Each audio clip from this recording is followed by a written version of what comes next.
I'm really pleased to have you here with me today. And I admire your work. I admire um your obligation, it seems, to kind of shake up the paradigm of what is the commonality in things and look at things at a different perspective. Your book is fantastic. Can You Catch a Cold? And I think that research is something that is definitely needed, especially in the strange times we're in right now. From the whole COVID thing to now, there's rumors of bird flu, and it's important for people to kind of um, question these kind of things and uh, look at these things from different perspectives. And to kind of do that, they need to understand how the mind works and how the mind will simply, in a nutshell, take old experiences um, that they've had their whole life, that they've carried with them for a long time, and bring them into any kind of new experience they have, and within a split second look at what's presented and sometimes say, if it doesn't match what's back here, it's wrong, even Mhm. though it could be a completely new idea. So I see that you are um, uh, doing your best to kind of shake that up, give new perspectives of people, and I truly admire that. That's something that I'm attempting to do in my profession of functional medicine, rethinking some of the things that we've relied on and the things that we how we apply when it comes to health and healing and things like that. So, um, recently you had a presentation on rethinking emotional trauma, and just for any listeners, I would just like you to kind of briefly explain what was kind of your what was the message you were wanting to get out for listeners to get from that. And I'll tell Yeah, you this, as a psychosomatic physician, it really sparked my interest. So what I'm looking to do is have a really good conversation with you, and um, I want to hear what your intention was on teaching people to rethink emotional trauma. I've first of all, thank you, Dr. Roberts. I am glad to be here, and it's always nice to speak with you and follow your work. And it's great to catch up again. So, as I said, I think it's been a few years since I had you on my podcast, and nice that we can now sit down again and have a nice conversation, which I think is important for a number of reasons. So, yeah, nothing is off the cards for me when I'm questioning things about health and wellness because I want to get to the bottom of it. I want to find the truth, no matter how uncomfortable asking those questions might be. Like I've had to challenge a lot of my own long-held beliefs and reevaluate things. And my profession in nutrition and natural medicine, I've had to throw out, I don't know, a lot of what I was taught in my degrees and a lot of what I was teaching people as a lecturer at universities and colleges. I had to throw out the overwhelming majority of things that I thought that I knew. And I had to eat a lot of humble pie. And once I did that the first few times, I realized, oh, it's not so bad. Because what I'm here for is, as I said, to find the truth and or to get to as close to the truth as possible. I may not ever find exactly what's going on and what the truth is, but I've got to ask these questions. And one of these things is this whole idea of emotional trauma. Because I was teaching for many years that emotional trauma is a cause of disease. And when I say this, I think a lot of people get confused about what I'm saying. I'm trying to encompass a broad range of things that we blame as causes of illness. Some people may say, "Oh, it's the actual traumatic event, which is the thing that causes illness, or it's the feelings or the emotions that you get from that event which cause the illness, or it's the inability to process those emotions that cause the illness, and it's these stuck emotions, or it's this is what I'm trying to encompass when I'm talking about emotional trauma. All of these kinds of ideas, excuse me. And the reason why I'm sort of asking this question, whether or not any of these things are the true cause of illness, is multifactorial. There's several reasons why I've asked this question. One of them is because I'm not convinced that any of those things are the cause because so the first reason I'll bring up is if you look back in our history, in human history, there's evidence from anthropologists, there's historical evidence from explorers who went and visited untouched tribes throughout the ages. We have medical records and reports from doctors who have traveled and spoken to tribes that have had no contact with the outside world. And the consistent report or the consistent finding is that these people living in these tribes that are untouched by the West are essentially free of disease. Now, when I say free of disease, I don't mean there's no disease at all, but they don't have chronic illness. So they're not walking around with cancer and they're not diabetes and obesity and depression and anxiety and cardiovascular disease and all these kinds of things, autoimmune disease. They're not walking around with this stuff. And what like that really shifted things a lot for me because I realized that we actually have a baseline to work with here. If we want to create a world where we are all very healthy and largely free from disease, we know what we need to do and how to live.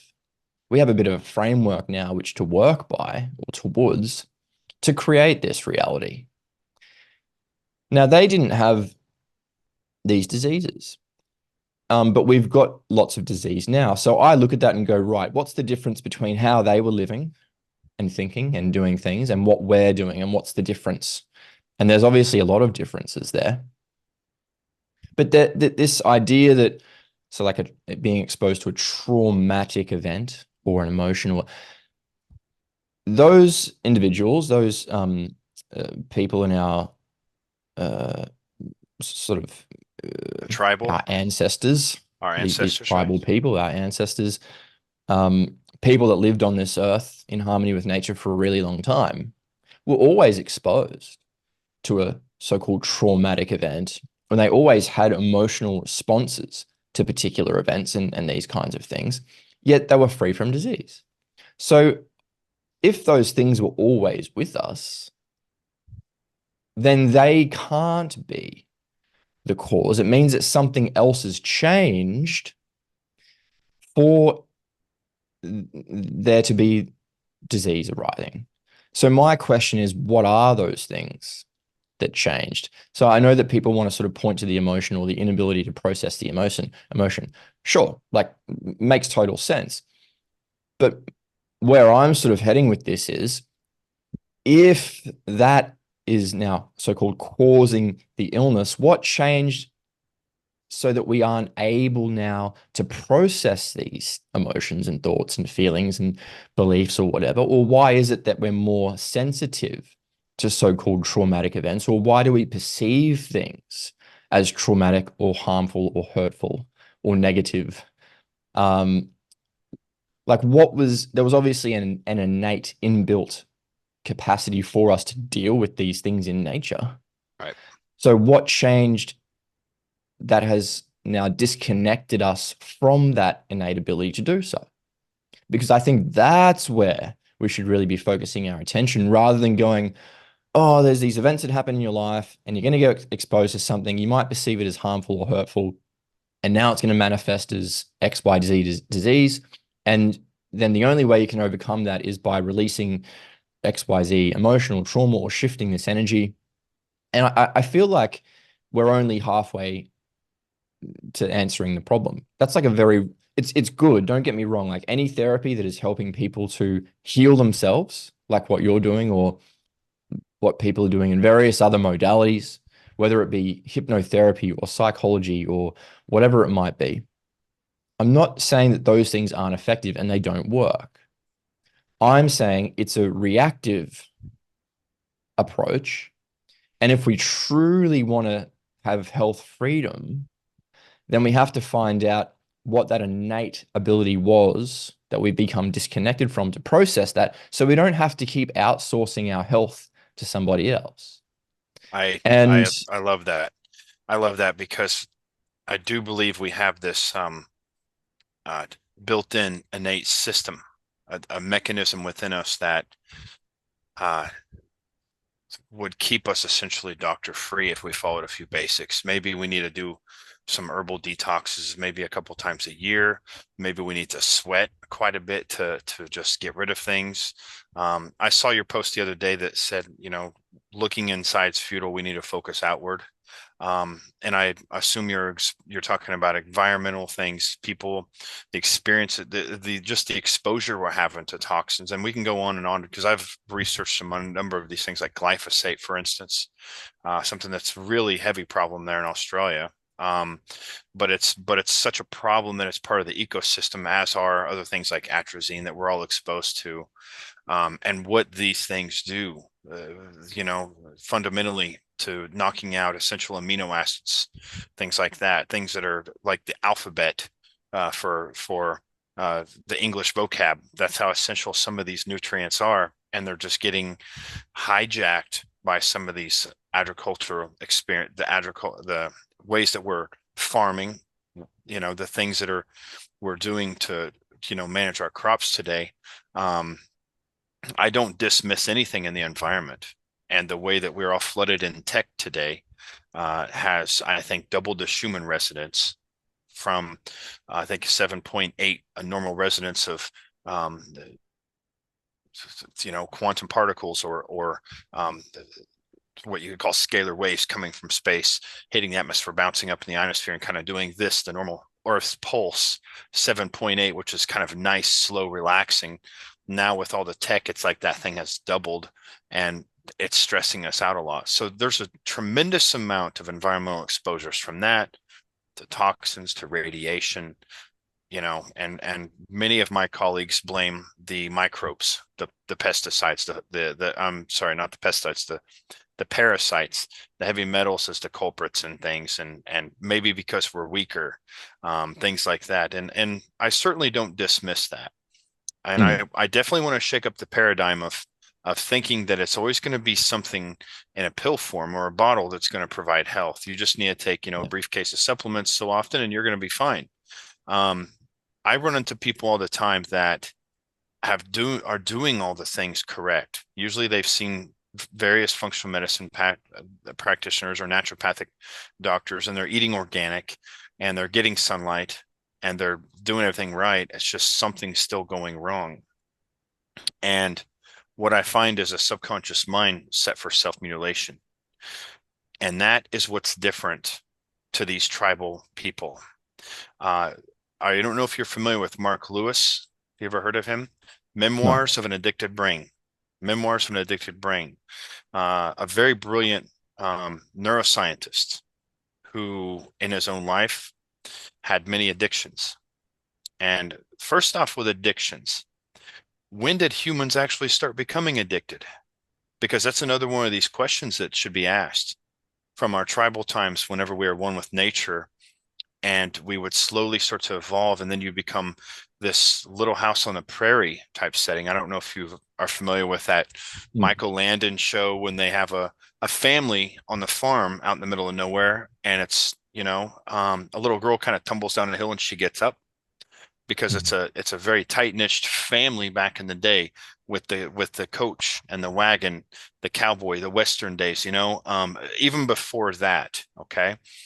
So that was kind of normal life, living without a lot of chronic illness. Very, very, very small percentage of people that had chronic illness in those times.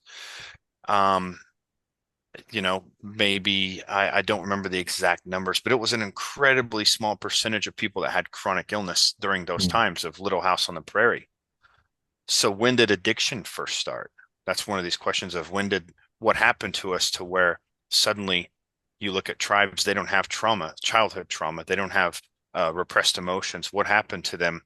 Versus and what happened? Why are the addictions started? These are all interesting questions. Well, Mark Lewis, a very brilliant neuroscientist, wrote Memoirs of an Addicted Brain, and this brilliant doctor was addicted to everything throughout his life, from cough medicine to heroin. And he himself went through struggles being a brilliant doctor, trying to figure out what is it that's causing me to have these cravings? What is it to have? What is it that's making me do these obviously unhealthy choices that are detrimental to health, detrimental to my brain, but still the cravings are there.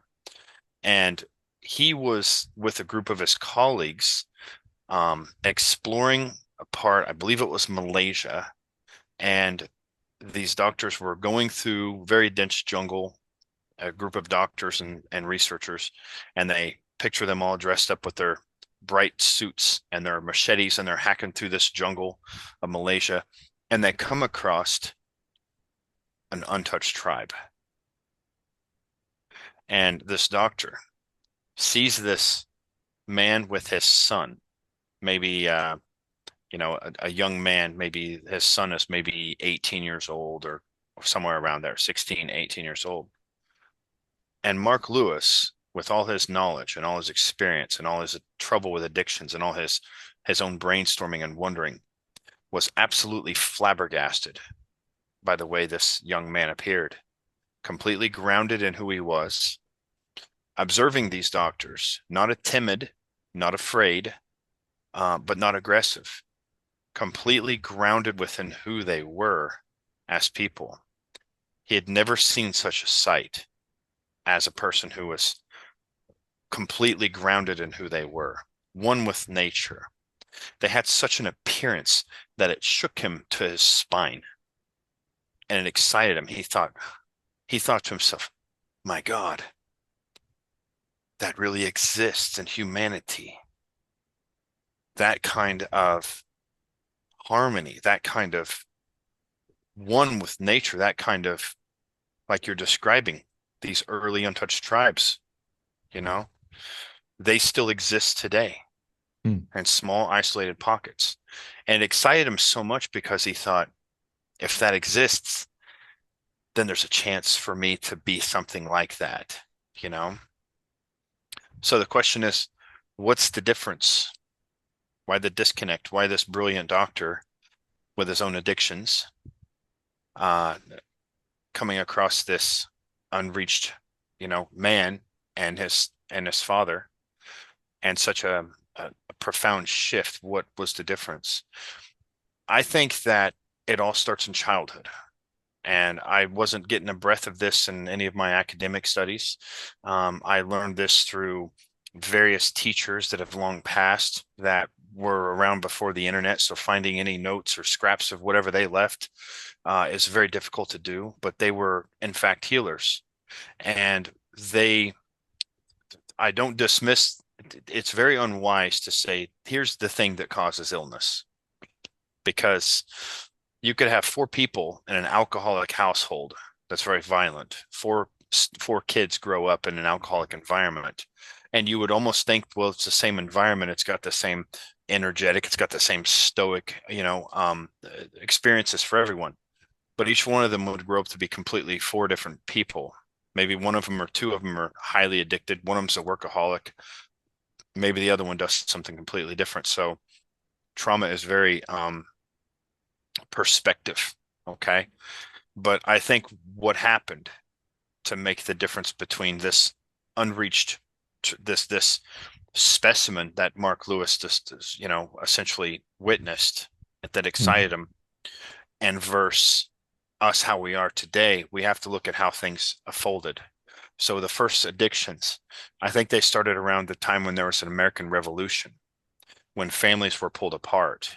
When you look at things like Little House on the Prairie, when you got Michael Landon and his daughters and his wife and son, and they're running their own they have their own cattle, they have their own homestead, they're all together and they're all connected. And when a child is born, there's a great triumph. Yay, the child, yeah, pregnancy, they're welcoming it. In tribes, when a woman is pregnant, they understand the mind body connection in ways that we in the Western world are proving, but don't understand it, don't even care, don't even look at. And many of my colleagues hear mind body and they say, great, go meditate a bit, but they're still missing the boat. Okay. Um, Tribes understand that so well that if a woman is pregnant and a man in that tribe, he could be on the opposite end of their habitat. He could be on the opposite end. The other men will instantly, if a man has a fit of rage and a woman is pregnant in that tribe, they will actually go and surround that man and take him away from the tribe, take him far off, and they will tell him what a valuable part of the tribe he is. Maybe you're the best hunter. Nobody can find the water like you can. Something to get him out of that state without even having the science. They can sense that uh, those years of pregnancy and the first few years are absolutely crucial for brain development and how the brain responds to the environment. So tribes, when a child is first born and a woman's pregnant, that's the kind of uh, honor and sacred they treat it as. And when that child is born, it's held. The old saying that says it takes a village to raise a child. Well, the child is held, the child is welcomed, the child is basically essentially worshiped, held and welcomed, cherished by everyone, not just the parents, not the mom, not the dad, the uncle, the aunt, the neighbor. Everyone takes turns holding that child. In fact, they don't even touch the ground for the first 3 years of life. They don't even touch the ground for the first 3 years of life. They're held and welcomed. So imagine what that does to their brain. Imagine when the brain is growing at its fastest, sometimes 1 million connections per second. 1 million connections per second in the brain of that, from conception to about 5. And they're getting held and welcomed and held and welcomed and held and welcomed. Well, when a child has that kind of environment growing up, they don't grow into adults that can't handle a traumatizing event. In fact, in those tribes, let's say a child is born from a mother, held, not even touched the ground for the first 3 years of life. You would think from an outside, especially a Western view, that if the father went out on a hunt and was killed hunting an elephant, or let's go back, a woolly mammoth, okay? A woolly mammoth, you would think that that'd be a traumatizing event to the child. Not so much, not at all, because the child, somebody would gladly step into that role and welcome that child, take on the fatherly figure, take on the traits, welcome that child, and be filled with joy to have that child in their presence. That when By the time we're 5, we've learned a good 40 to 50% of what we'll know our entire life, especially about us, about who we are, our role in the world, if the world's welcoming to us, if it's a safe place or not. And during those times, obviously the things have changed from those people being able to endure what you could call an emotional traumatic event. They go out on the hunt and they're adults, like the one Mark Lewis witnessed. Let's say they go out and they're doing something, they're trying to get they're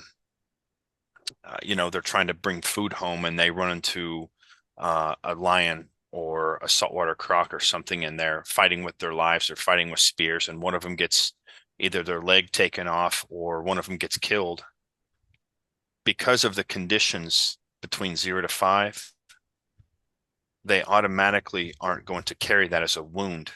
It'll be a stressful event, and maybe they'll shake it off because they don't have, because we have this built-in mechanism within us that shakes, that moves, that releases things. But it's so far detached from us today. It's a ghost Hmm. that our ability to release those things is long gone, long gone. And why is it gone? Well, because their conditions between 0 to 5 are far different than our conditions between 0 to 5 today. And whenever I've talked to a group of mothers, I sat with a group of mothers that are all functional medicine doctors. And we were sitting at this big dinner table. And I said, I want you all to picture holding your child for the first 3 years of life. You all have kids and they're, teenagers today, or, 6 or 7 or 8. And I said, can you imagine holding your child for the first 3 years of life? And they were all like, oh my gosh, no, I can't. I couldn't imagine that. That's why that thing's a ghost. It's so far dismissed from our culture. Mhm. So a child's self-image of who they see themselves as is formed between 0 to 5. And those tribal, in fact, there's small groups of scientists today that are actually going out and recording these tribes, small, untouched tribes that uh, know how to parent and are researching those lost parenting instincts, Mm. researching it and trying to bring it back because it's so vital for us to have that connection. So I think that's one of the biggest things, because when you look at them, yes, they're not traumatized. Uh, they could have a stressful moment, and we got to get real specific on what the word trauma even means, because some people think battlefield, some people think, uh, you know, horrible boundary violations. A trauma is an event that takes place, regardless of how it is, but where we are suddenly constricted. We have a wound that sustains within us as a holographic imprint, and it sustains forever until we can go in and clear that. And maybe some people can do it on their own. I personally have never met anyone who's healed their wounds from meditation alone. I'm not saying it doesn't exist. I'm saying that it's very rare if it happens. I'm not saying it can't happen. Um, that's one reason people do ayahuasca and psilocybin, is because that it allows them to go back and reprocess that, whatever it was, usually something between 0 to 5, not always, but most of the time, reprocess that, and their subconscious mind, which is the most powerful part of us. And I don't mean our subconscious as in the part of us that operates as our heart rate and our immune system, and our operates and constricts our blood vessels and dilates our pupils. I don't mean that type of subconscious, which it's certainly part of it. I mean our subconscious that's a universal mind that we're all connected to. It's a field of intelligence that exists within everything and that we are a part of. And we know this when we die. From the 300 near-death experiences I've studied and interviewed people, when they leave the body, there's suddenly a shift, an expansion of awareness like they've never explained, and an acceptance like they've never felt. So much to the point where they would much rather stay there than go back to the physical body and go back to their possessions and go back to their families. It's something like, it changes them. Many of them come back and they're quite sad and depressed because they tasted something with zero burden.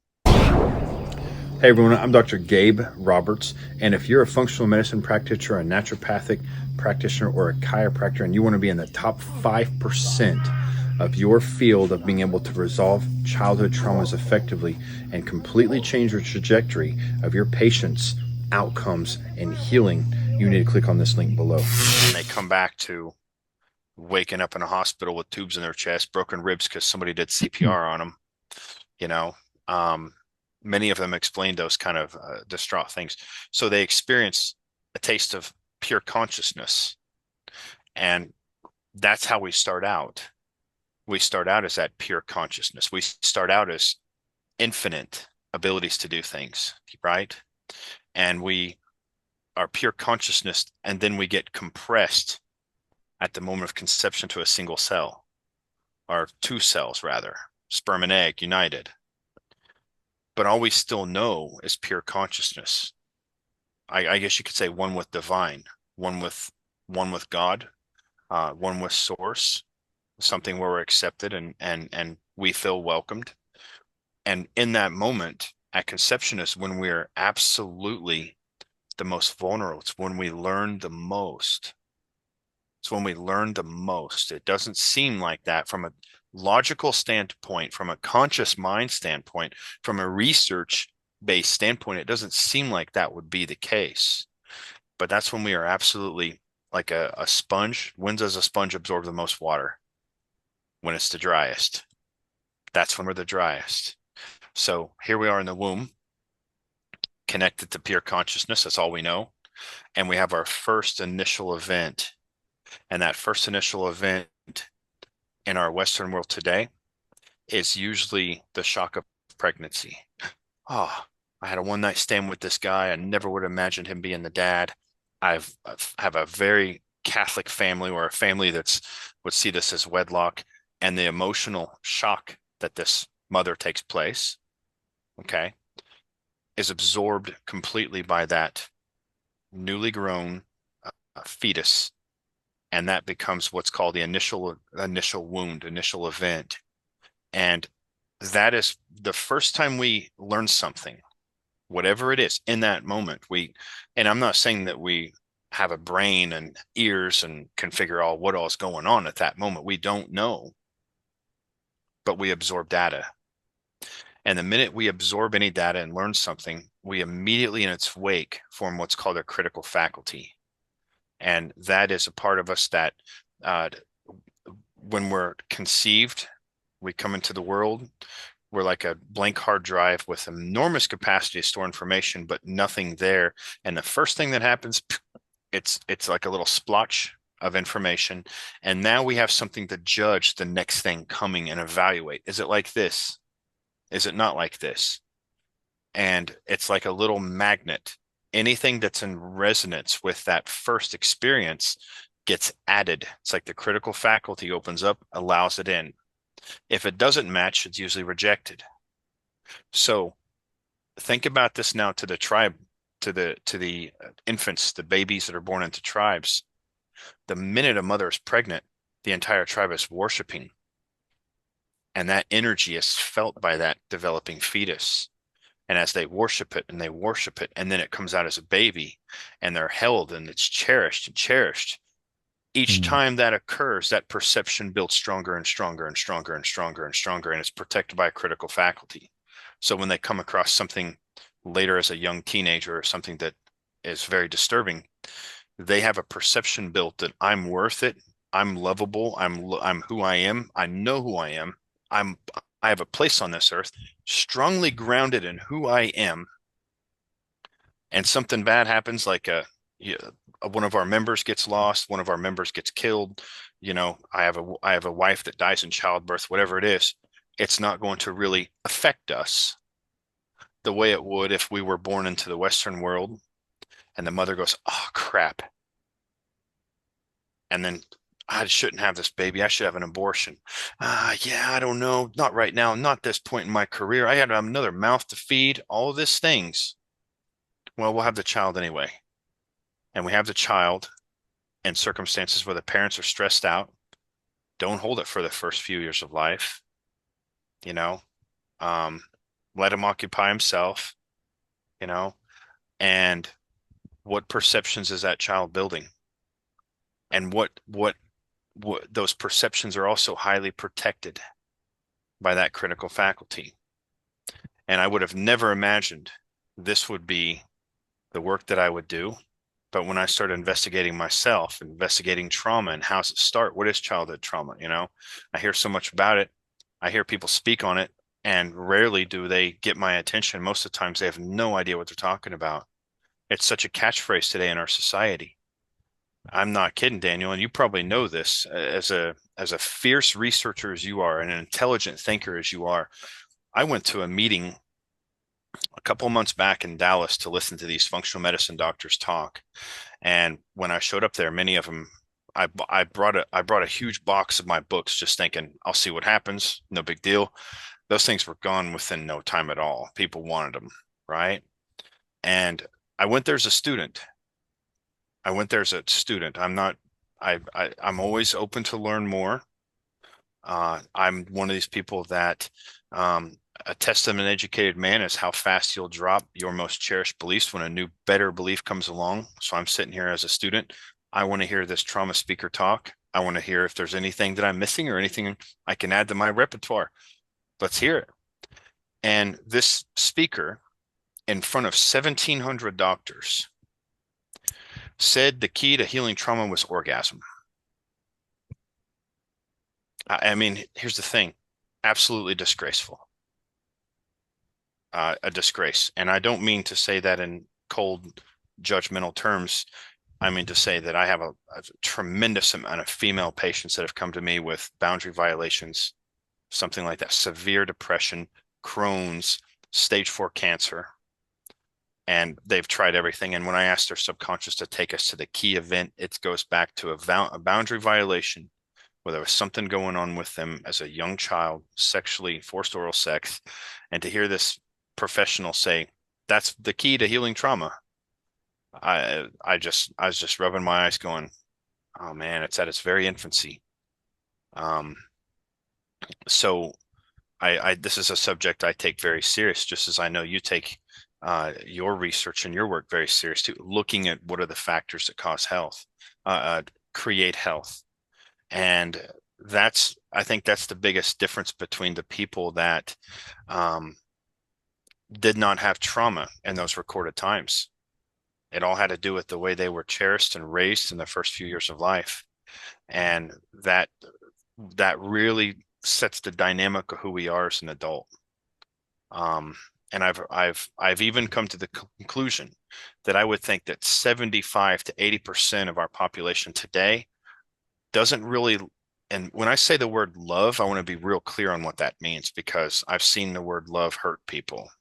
I've seen I've had people come to me and they say, I was doing fine. I was working with some therapists and hypnotists, and suddenly I start binge drinking and sleepwalking and eating an entire cake in the middle of the night. And we're like, oh, whoa, what happened?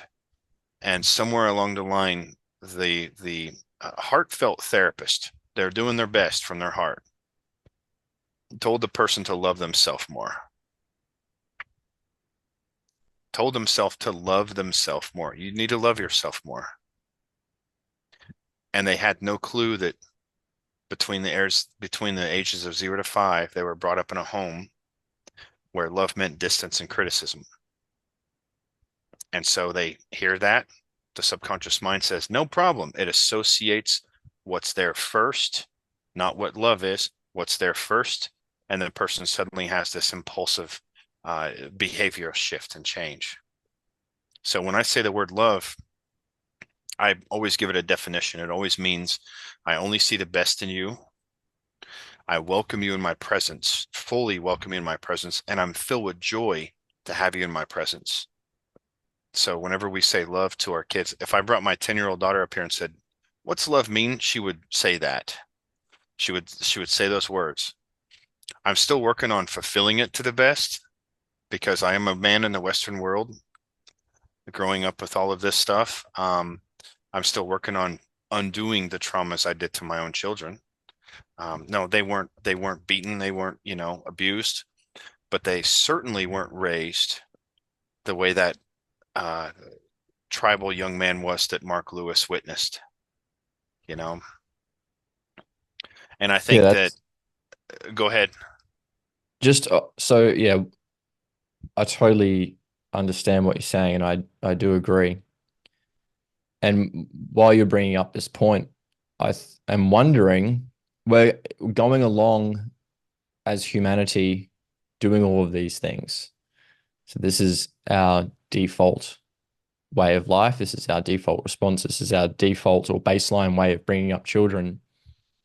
So why? What was the causative event that deviated us away from doing these things? Well, like I said, that industrial revolution, I think that's where the first addiction started to show up. And when you have addiction, you always have pain or a void. So a need not met.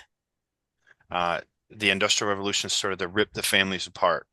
The men had to go to the steel and start working on the steel. And that was the thing that we all did without even thinking or knowing, having any idea of the consequences that would kind of come from it, right? So men would start getting away from families. Women would have to step up and kind of watch the farm a lot more, taking on the man's role now. And these things started to kind of create stress and tension, and ultimately the pain, because um, the distance between them, things like that. I think that's when we first started in our history to see addictions. to see tobacco, to see alcohol as starting to be not things for celebration anymore. Because back in the tribal days, the ancestral days, the Indians, think about the Indians with, um, teepees and horses. They smoked tobacco, right? Peace pipes.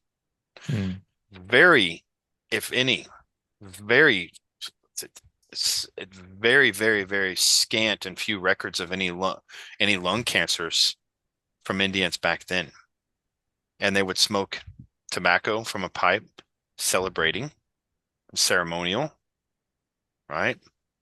And today, when you think of Native American, they have such severe addictions to alcohol. And I think it's because of the Western world impressing on them on their culture, changing the way they live, changing their dynamics.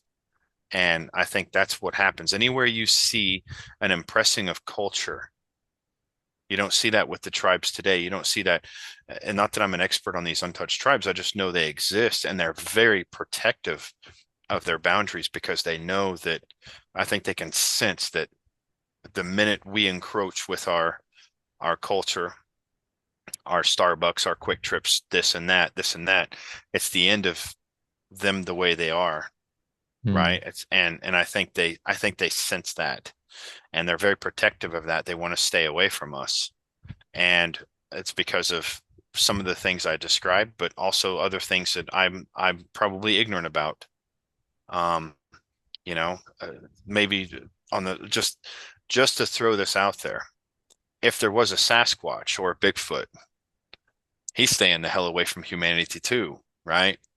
Hmm. So something along that terms. Um, and I think that once the addictions and stuff started happening, the pain started happening, and then the stressful environment started occurring, and by then we're looking at an entirely different society. Now it's starting to operate from economic standpoint of, your wealth is no longer your cattle and your eggs and your chickens and all that. Your wealth now is a money source, and you have to do things to do that. And that takes away from the nurturing care that a child needs when they're first brought into the and onto the planet. And it just kind of skyrockets from there. It just starts getting worse and worse and worse. And now today, if you go into an airport, what do you see with a brand new mother? What do you see with her newborn baby? You see her Yeah. the baby laying on a blanket, and the mother's looking at her phone, Mm. and that's affecting the baby's brain development. And we could look at that from an outside thing and say, oh, that baby is not traumatized at all. Yes, it is because it doesn't get the connection it needs, the biological necessity of connection. It's not getting it. And when they do cry because they're wanting that connection, we've been conditioned as society to either check their diaper or stuff a bottle in their mouth. And we wonder why we have so many food addicts, you know? And I'm not saying that I'm not throwing any kind of um I'm not letting the food industries off the market for the things they're producing, the additives and all the other stuff, especially in the Western, especially in the United States, how lax the things are here for additives and addictive chemicals and all that stuff, right? The monkeyed up sugars, you name it. Um, but a lot of it starts in those first early years. We build perceptions up, and those perceptions are reinforced and they're protected by a critical faculty. And the way that critical faculty works right now, it works on everything. If I were to tell you, I want you to think, and this is the example I give in the book, I want you to think that the grass is blue. If I tried telling you the grass is blue, and Mm. providing you're not colorblind, as you try to think of that grass being blue and you try to believe it, you can feel part of your mind just clamping shut. Well, the same thing happens whenever I work with somebody that has, let's say, severe depression, and they've worked with the best functional medicine doctor in the United States, one of the top ones for the last 3 years. And they've done the nutrition, they've done mushrooms, they've done everything they can possibly think of. And when she comes to me, she's still suicidal.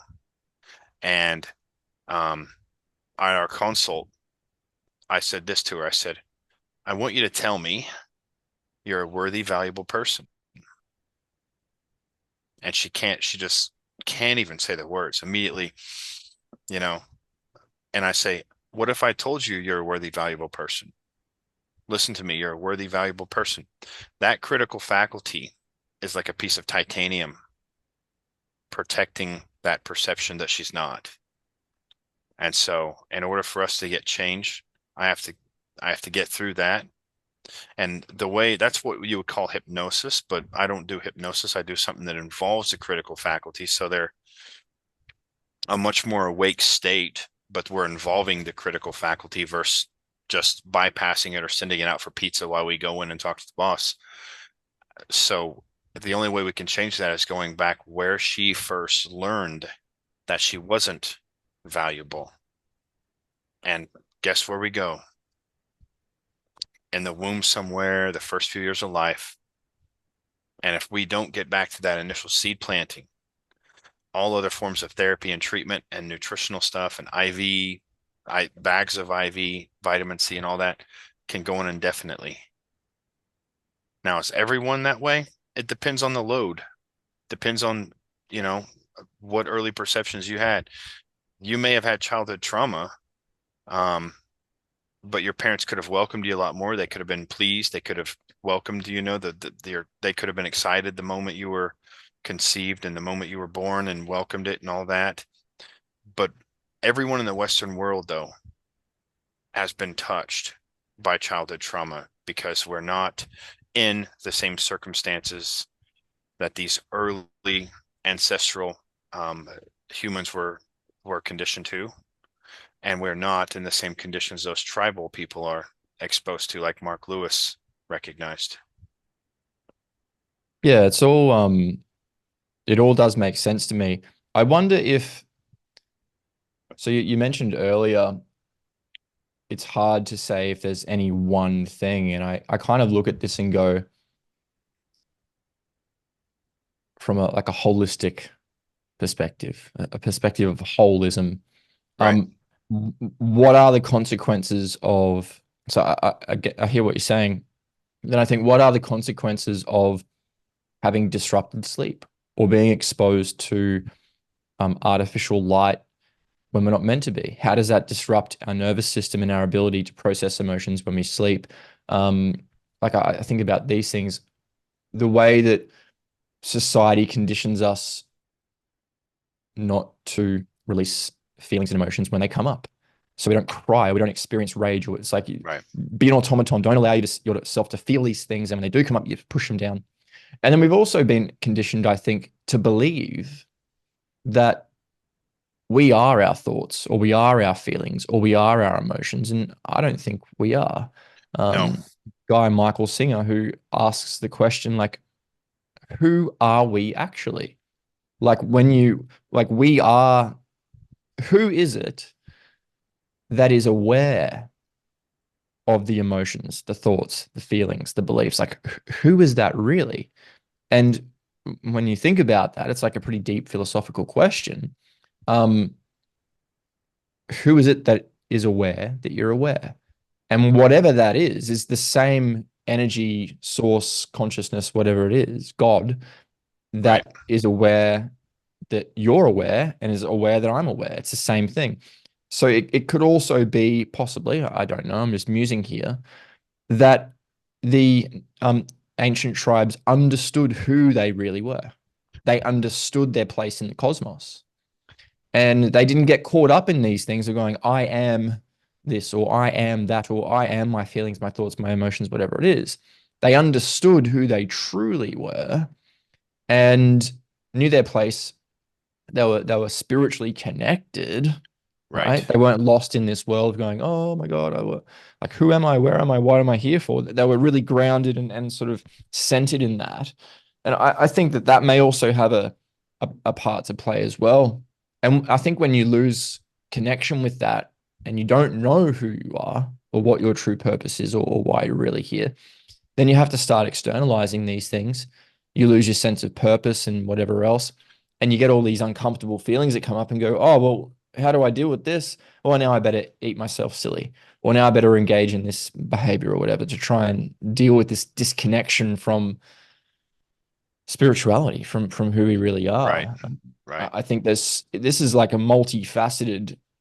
I'm looking at this as like a multifaceted thing, and yeah, certainly think that being disconnected from like your family or your loved ones from an early age is incredibly important, is problematic, and it's an important thing that we have to think about. And it's also that you had like the family unit, right? So if the mother couldn't hold you for 10 hours a day, there was someone else there. There was the auntie or the sister or the mother or the grandmother or the whoever else The neighbor. that's, Yeah.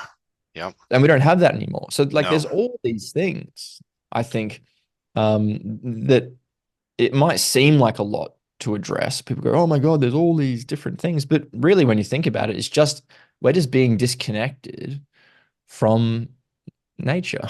Right. Like the more disconnected we become, the more consequences we experience because we're That's disrupting that natural balance. that's exactly right.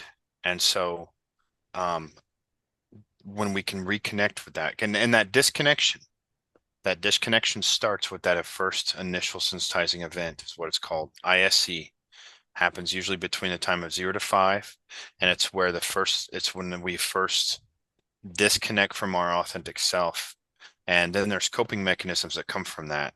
And those coping mechanisms become personality traits that are not even controversial that will cause chronic illness. People that have cancer have a typical type of typical type of behavior pattern. MS and ALS. People that have MS and ALS are the nicest people because they have a compulsive, automatic neglect of their own emotional needs while greatly seeking the emotional needs of everyone else. And that creates a lot of conflict within them. Um, Whenever I work with people, I'm writing, I'm about 100 pages into my next book called Wounded.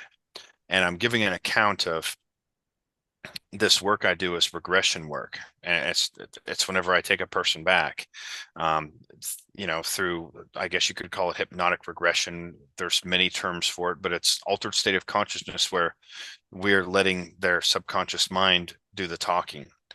And in this one example, a woman has stage 4 cancer, and how she's tried everything. She's seen a naturopathic doctor. When she first got diagnosed, she completely changed her lifestyle. She went and hired some nutritionists and did all the right things on the outside. Um, Started doing IV nutrition and taking a tremendous amount of supplements, cleanses, heavy metal, parasite, all this stuff. Went back to the doctor that diagnosed her with cancer, and the cancer had spread even worse. Now, I've seen that probably a dozen times through my career. Hmm. And so it doesn't make sense, right? And so what I do is I break out these traits of people that have chronic illness and I ask her things.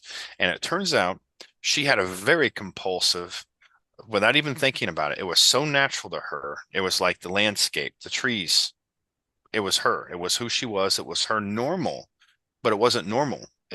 She didn't even know who she was without Hmm. this because she was disconnected from childhood on.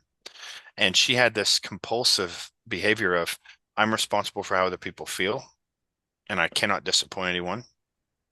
And when we conversed a bit, um, she had cancer and she had not told her parents. And she said, oh my gosh, it would kill them to know that I had cancer. And here she was meeting with me on Zoom, terminally ill, in and out of the hospital. And I was meeting with her on Zoom in the hospital. And I took her back. We went back and found where she first learned this. And there was a 3-year old version of herself. We went and sees herself as a 3-year-old girl. And how can I know if I've hit the seed planting or not? How do I know if I've hit the root or not? Am I doing surface level work or not? I have her go up to her 3-year-old version of herself, and I have a special way of using safe place and using frequencies and things just by describing things. Um, so she immediately established credibility with her 3-year-old version of herself. And she's sitting there with her 3-year-old self. And I said, I want you to bathe this child in love, only see the best in you. Um, I'm so filled with joy to have you in my presence, and I welcome you in my presence. And when she did that, I said, how is she responding? She said she wants no part of it. Hey everyone, I'm Dr. Gabe Roberts, and if you're a functional medicine practitioner, a naturopathic practitioner, or a chiropractor, and you want to be in the top 5% of your field of being able to resolve childhood traumas effectively and completely change your trajectory of your patients' outcomes and healing, you need to click on this link below. Now, there's a realization here that most people don't understand unless you actually live through it yourself. And I certainly didn't until I started fixing my own traumas. And that realization is your past is alive inside of you. We're multidimensional beings. And those perceptions that happen when we lose touch with ourself become little pocket dimensions that are either inside of us or outside of us, but they hold the power over us. They hold the power over making us do things we don't want to do, making us feel ways we don't want to feel, making us manifest things that we don't want to manifest, including troubled partnerships, troubled relationships, poverty, illness. All those things are things we learned, and they're running us pocket dimensions. And within that pocket dimension, there's a younger version of us where we learned, where we separated from our authentic self, and we're not operating as our original self, we're operating as a secondary. So my job with this woman was to help her find where that split occurred. That little 3-year-old girl wanted nothing to do with being welcomed. Mm. Why is that? Because at 3, she had already been so damaged that critical faculty was so well developed, so built, that it didn't match her earliest perception. So we had to go farther back. We had to go farther back in her memories until we found the moment where it happened. It was in the womb. And then we went even further back than that. And then I had her step in, whisper, you're always loved. This is what love means. You're always welcomed. You're always enough. You're always forgiven. You're never, ever alone. And I said, how is that younger version of you responding now? Beautifully. She's taking it in. Now the good got there first. The good got there first. A critical faculty forms to protect it. And as she goes through life, now she can bump against things, and they're not going to be so heavy. They're not going to have such a strong emotional meaning. And in a follow-up session, the next session, I said, how are you doing? She said, you know what? And she was home. She was strong. She was going on vacation for the first time with her family. First time they had went on years. And I have all the video evidence that she said, share it away, Gabe. She said, share it away, share it with everyone. From her in the hospital to her now being strong, all by connecting with her authentic self. And her words were this: it's up to my parents. It's up to them how they feel. I'll tell them I have cancer. I told them I had cancer, and it's up to them to get upset or not. And she's doing this. Oh my gosh, I can't believe it came so automatic and compulsive that it was shocking to her to have that come out. But she had dropped the personality. A new personality emerged, and that personality with it was not one of, I'm responsible for how other people feel and I must not disappoint anyone. And that pressure, okay, that pressure was what was manifesting. It was a symptom crying out, saying, I need you to resolve me. And when you keep that repressed, when you keep that compressed, when you keep that compressed, it builds and builds and builds until finally it'll do whatever it has to get your attention. So the way I describe it is for every unit of energy that you keep stored inside your body, it requires an equal, if not greater amount to keep it there. When you think about the equation of E equals mc squared, something that Albert Einstein brought to our science books, well, I'll tell you what, not our science books, but the new science that's not in the science books, it should be. We're still operating off the old Newtonian model, the I think Bohr model of the atom, which is completely outdated and obsolete, not the new quantum physics model that we're actually not observing but participating in this universe with just our conscious alone. Because you're right, our conscious being alone is almost the power of God within us, and yet we're using it incorrectly whenever we are concerned what other people think. We don't say no when we should say no. We're being too nice. We have a compulsive disregard for our own emotional needs to make sure everyone else is happy. And these are all compensation patterns. But when we have those patterns inside of us, like this woman, she literally said, it would absolutely kill my parents to know. So she's capping energy inside of her. And if you look at E equals MC square, if you took a vial of acid, sulfuric acid, and you get a metal spring and you put it in that acid and you let it dissolve away, and then you take a thermostat gun and you take a readout of that temperature, it'll give you a set value. You take the exact same sulfuric acid, take the same metal spring, but this time you compress it.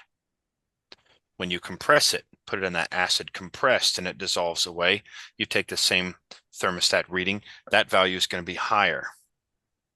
Because of the compressed spring, it turned a potential energy into a kinetic energy.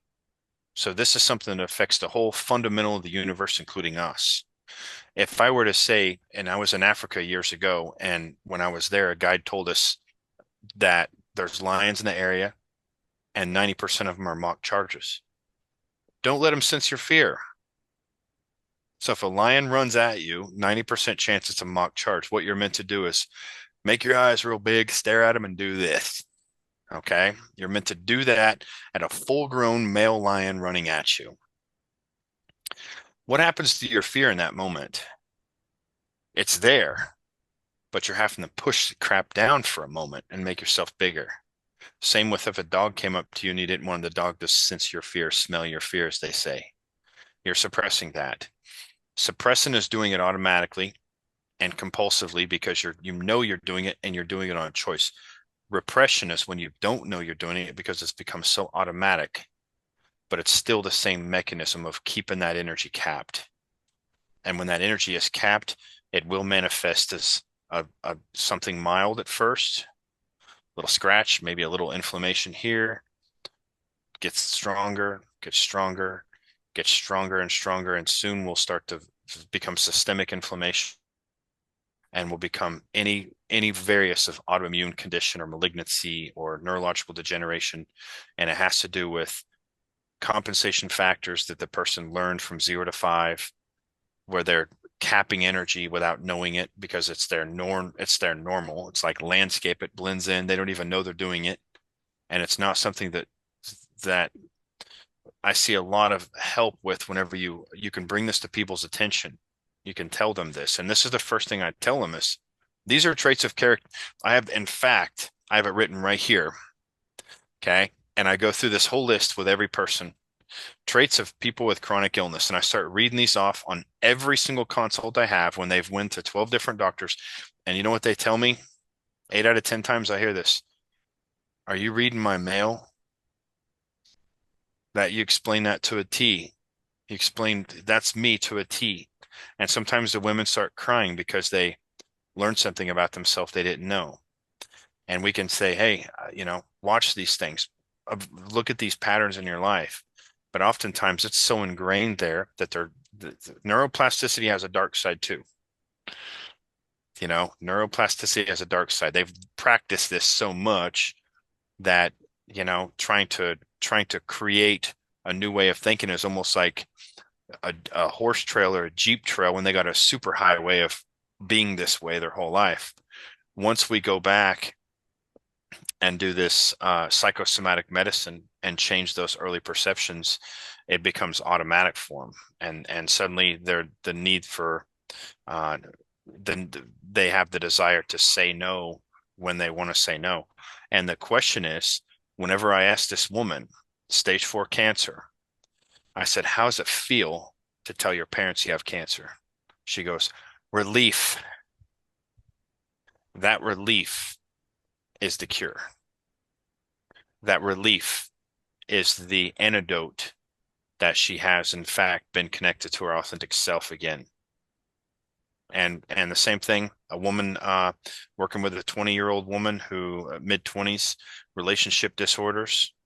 And, we worked together for a couple weeks. An example comes up. She meets a guy uh, and she's attracted to him, and he's attracted to her. They're supposed to meet for the day. Um, he blows her off. He's watching her on Instagram. She's telling me all this. He's watching her. He's liking her stuff, but they're supposed to meet that day. He never shows up. Comes 10:30 that night, and he says to her, "Hey, you want to meet tomorrow?" And she says, "No, we're supposed to meet today." And she says, "Oh my gosh, Gabe, my old self would have canceled everything, cleared my schedule, and said, yeah, yeah, yeah, yeah. I'll see you tomorrow. We'll see you tomorrow." Same thing. These are all behavioral traits of people that have chronic illness, regardless of how much organic broccoli they eat. And I said to her, "How's it feel to tell that guy no?" Oh, so freeing, freeing, that relief that these people feel when they're acting from their authentic self completely releases that pressure that they've kept all these years. And I don't have to worry about these people developing illness later. You know, I'm not saying they won't get sick, but their ability to let the energy flow through them rather than just capping has completely changed by going back and literally when we do this work, we literally create the stage of what those people in the tribal area had. Oftentimes we go to the hospital, "Mom didn't want me." I in this book I talk about a woman named Sarah, and I give a description. Chronic illness. I said, what's your reason for psychosomatic work?" Chronic illness. Um, she's tried everything, naturopathic doctors. Her stuff is still flares up, but she's improved. Take her back to the very first scene where she first learned the seed planting that has everything to do with her autoimmune condition. She's an infant in a crib, and she hears mom and dad out in the hallway arguing. And she's telling me word for word what they're saying. And she says the mom's yelling at her dad, saying, "This wasn't supposed to happen. This is a mistake. This is a mistake." That little girl learned right then and there that she was a mistake. And she's crying. She realizes, "Oh my God, I'm a mistake. I'm a mistake." Well, that perception built into a subconscious mind, which is the most powerful goal achieving agency known to humanity. Its abilities are widely known, recorded throughout history. Everyone has ever known that from the Bible, 50,000 different books and analogs, the pyramids, everyone talks. Every ancient scholar and scripture has said, you become what you think about. Not think about here, think about in your heart. You become that because your subconscious mind is the connection to that conscious mind. It's not just you. It's a universal mind. The minute you start changing your internal self, the external environment changes too because you're still connected in that way. The body is an illusion. The perceptions you learn from the womb and all are illusions as well. You're not your memories. You're right. You're not your memories. You're not your memories. You're not those things. To me, if I were to tell you, Daniel, you're your memories, you're nothing but your memories. That's equivalent of me saying your entire your entire uh your entire what's the word I'm looking for? The sum total of all your entertainment is your DVD collection at home. For me to tell you that you're your memories is the same as me telling you your sum total of all your entertainment you ever do is just your DVD collections at home. You see how minute that is, see how small that is, see how it's really nothing. What about the comic shows you enjoy or the fishing you enjoy? What about all the other entertainment? We're not including all that. So when we say we are our memories, it's the same delusional phrase that I just kind of it's a similar analogy to that. But we are convinced that we are our memories because they're those pocket things running, those pockets of dimension running on an endless loop that's confined to our subconscious mind. And we're only our consciousness, some people say 5%. Mihaly Csikszentmihalyi said 0.006%. And that's the part that's the one that kind of resonated the most with me. 99.994% of everything we are is running below the surface of our conscious, are below the threshold of our conscious awareness. and our earliest perceptions between 0 to 5 influence that and shift what we're going to be aware of with that 126 bits of information. Out of 2.3 million per second, that 126 bits is kind of it's remembering what happened to us between those ages is what's going to determine what we're going to gravitate towards. And that's why many times we can have people that hire us and want to get healthy. They decide, hey, I've got diabetes, I want to be healthy. I've got obesity in my life, I want to be healthy. And we say, okay, let's do this. Let's change the refrigerator, get rid of all processed foods, make sure you're in sunlight, not artificial light, doing all those things. And within 6 months to a few years, a significant majority of those people sabotage themselves. They go right back to what they were doing before. Maybe not fully, but they go right back to what they were doing before. Why? Because this healthy new person they're trying to be doesn't match the self-image that was, and the self-image is kind of a term that's, I think, even over franchised and used, but it's essentially the building blocks that happen whenever we're conception till 5. Every experience on every subject we hear goes right in. The subconscious mind is the most powerful goal achieving agency known to humanity. It's just unbelievable how powerful it is. And it can't judge a single decision between the ages of 0 to 5. Whatever happens goes right in, and that turns it into form. Yeah, and I have to wonder how much of all this is down to our beliefs and what we're conditioned to believe during these times.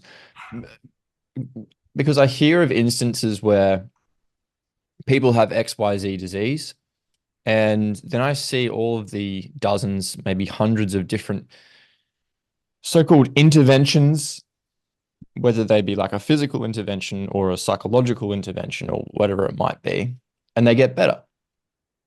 So there are instances of like faith healers, for example, or like exorcists bringing out the demon from within you. That is the thing that made you ill and will exorcise the demon, and now you're better. Or I go and see the faith healer and he cures me with the power of God, or like whatever it is. I think there was a doctor in the UK that was curing his patients by giving them red food coloring, right? But they reversed their illness. So yeah, there's also instances of people reversing illness with salt water and like placebo-controlled um, For sure. environments. Oh And yeah. I wonder, like, what is the common factor between all of those things? And it was the person's belief that what they were Yes. getting was going to work. So I wonder, like, we see this happen, we see the person gets better, and then we invent a story. It's like, oh, it was the demon, or it's confirmed our it's like a self-fulfilling prophecy, right? Oh, I believed it was the demon making the person sick. I did this exorcism, the demon goes away, and now they're better. And now I tell the person that, oh, well, the reason why you're sick was the demon. Or, you give them the red food coloring and they believe wholeheartedly in that this treatment, whatever it is I was receiving, was the thing that was going to get me better. Um, but then you have instances of people who get these things and it doesn't work. And why didn't it work? Well, I think it was because they didn't believe it to be true. So I look at all these things and I wonder how much of it is actually the story that we tell ourselves about, like the mechanisms behind how this is working. Like how much of that story is true, and how much is it simply that we activate the power of belief. And when we develop a certain protocol, I mean, there's dozens and dozens of different people, maybe hundreds, maybe thousands of people out there with different protocols about how they think things are actually working. And the person goes and gets that therapy and then they get better. And then that confirms that, like, oh, what that process is that I took that person through was the reason why they got ill, or was the reason that was keeping them sick. But I wonder, like, is that actually the case, or is it that process that the therapist took them on was the thing that guided them and took them to the down the path of activating their power of belief. And it was the belief that cured them. But it can also work the other way, where it's the belief that makes you sick. So if we live in a society that when you're born, from the day you're born, tells you one or two people are going to get cancer, and 90% of people are overweight or obese. And the body is imperfect and it's going to attack itself and you're going to get autoimmune disease, or like all these stories that we hear. How much of that is actually true? So these stories that we're told, oh, it's the XYZ that's going to get me. And how much of it is the belief that we're told? So if or yeah, the beliefs that we have from the stories that we're told. So if we were born into a society that nothing else had changed, everything is the same as what we have today in this society, but the only thing that changed was the things that we were told as children. And those stories are, you don't get sick. There is no disease. No one gets cancer. And if you do get ill, it's really easy to reverse it by using your mind. So could we be exposed to all of these things and like be disconnected from one another and have poison in the water and the food supply and the air supply and whatever? But because we don't believe that we're going to get sick, because our society is different and it tells us a different story, would we get ill? I'm not convinced that we would. So like this is also another thing that I think about regularly is like, what is the story that we're telling Right. ourselves? And Right. I think we have to be really careful about like, yeah, because people ask me all the time, like, what do I think's going on? And it's like, I don't know, like what really is going on, what the mechanism is, um, like how do things work inside the body? Like I'm really unsure because I don't know if anyone can actually get in there and view like what's actually happening in the brain or the body or the tissue. Um, and I think if that is true, that the stories that we invent, which then impact our beliefs, uh, there's this sort of perspective going on now, certainly in the alternative health community, where people are saying that almost every single disease is caused by, they can pinpoint the point in time where a person got ill, right? It's like, yep, you have hay fever. All right, let's go and find out the moment when you got the hay fever and we'll link it to an emotion or whatever. And then we go through this therapy that relieves or releases this emotion that I've sort of gone back in my mind. And that was the time I got the hay fever. That was the emotion that I had. We bring up this emotion, now we release it, and the person gets better. So I wonder, like, is that really what happened? Is it really that the emotion or the experience or whatever it was caused that illness? Or was it simply that that person activated their power of belief to believe that that was what happened? And it may not have been, but the power of belief was strong enough to overcome it. Um, and I think like we have to be careful with these stories that we invent because if we do now change our because I guess a lot of people are thinking differently now about health. They're like, oh yeah, it's not a germ, it's not a bacteria, it's not a virus. So what is it? Oh well, now it's an emotion, it's a whatever, it's a psychological trauma.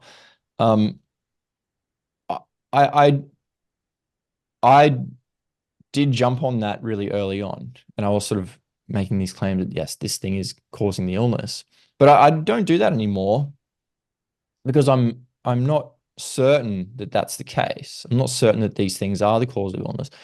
And if they were, I mean, it's a very sort of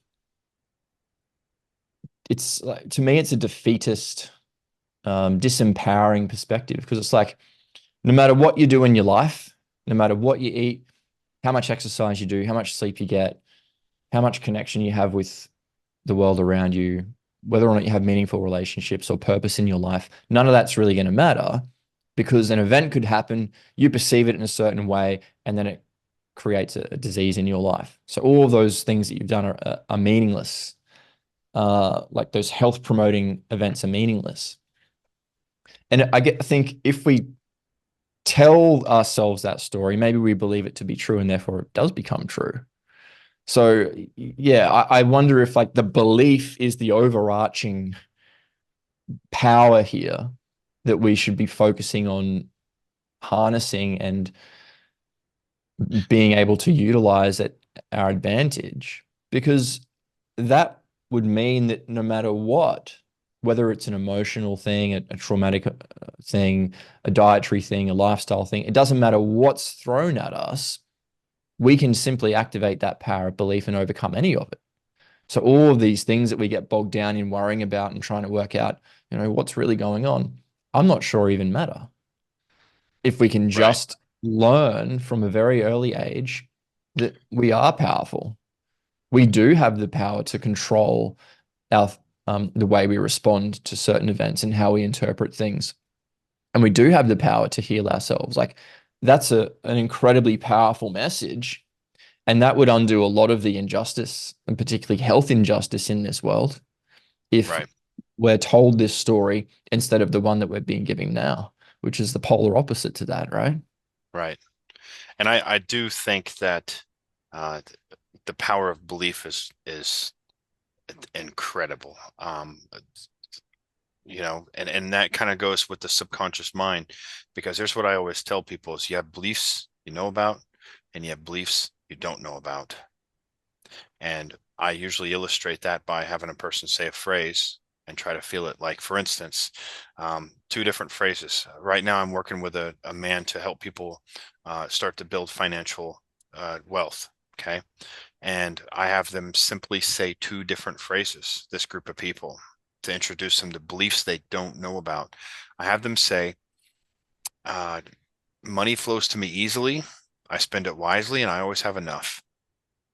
Feel how that feels when you say that. You got to feel it. You got to suspend all thinking and feel it, because we live in a waveform frequency vibrational planet that everything comes down to waveform frequency information, Mm, complex information. And then I have them say this, money comes to me easily. I spend it wisely. I always have enough. Money's hard to come by and hard to make and hard to keep.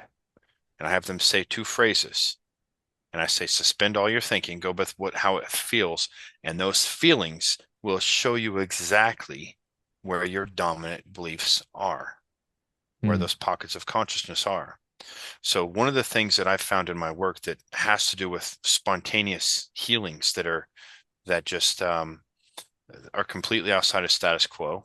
Somebody drinking red food coloring, or a Dr. Hamill in London once uh, wrote a memoir of a person he lived next to that had become paralyzed, and he had two children, but he had become paralyzed. He His apartment was on fire, and he had two children there, and he threw down the crutches. The thought of watching his kids burn alive in this apartment as its flames are coming up from the ground up shifted him so much he grabbed his kids on his shoulder and he ran downstairs, and yet he was paralyzed. And we see the mm, same thing with Dr. Joe Dispenza. mhm, If you know, um, it has to do with belief, but it's not just a simple believe it and it'll come true. It's a belief where you have to have every single atom in your body in harmony with that. And that's where it's not just a belief of that, but it's a getting out of the way and letting that conscious source take over. mm, All too often, we try to do something and believe it, but then there's background feelings and there's noise and there's uh, frequencies that don't match this. And that's why some people can have miraculous beliefs and some of them don't, because their dominant beliefs are the ones they don't know about, are the ones that are subverbal, completely outside of the jurisdiction of your conscious mind, and completely outside the jurisdiction of even discussion, talking. I don't usually, whenever I'm working with clients, they don't have to tell me much. Now, when we get to whether a childhood, I'll have to ask a couple questions, but I don't need much information. I just need to know when a specific moment happened and how that child responds when I give them kind of directions on what to do with that child, how the child responds to see if we're where we need to be.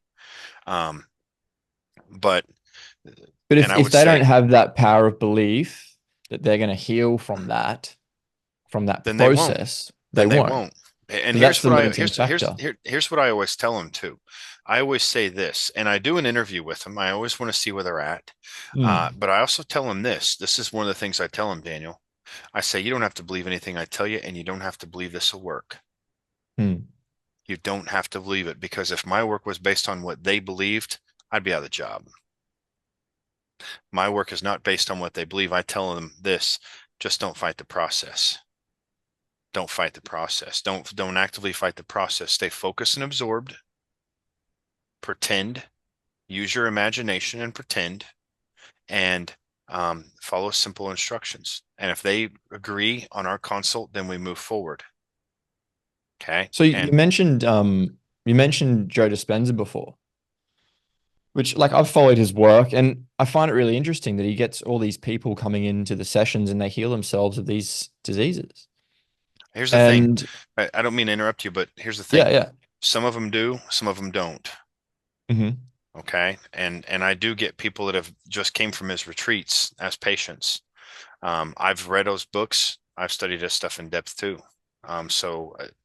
But it has to do with the same exact thing we're discussing here, That's right. getting out of the way and full out belief. And I don't mean Hmm. to interrupt you. No, no, it's fine.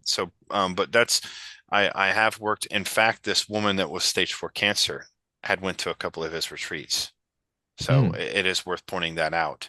Um, I love the man. I love the research he's bringing. I love his message.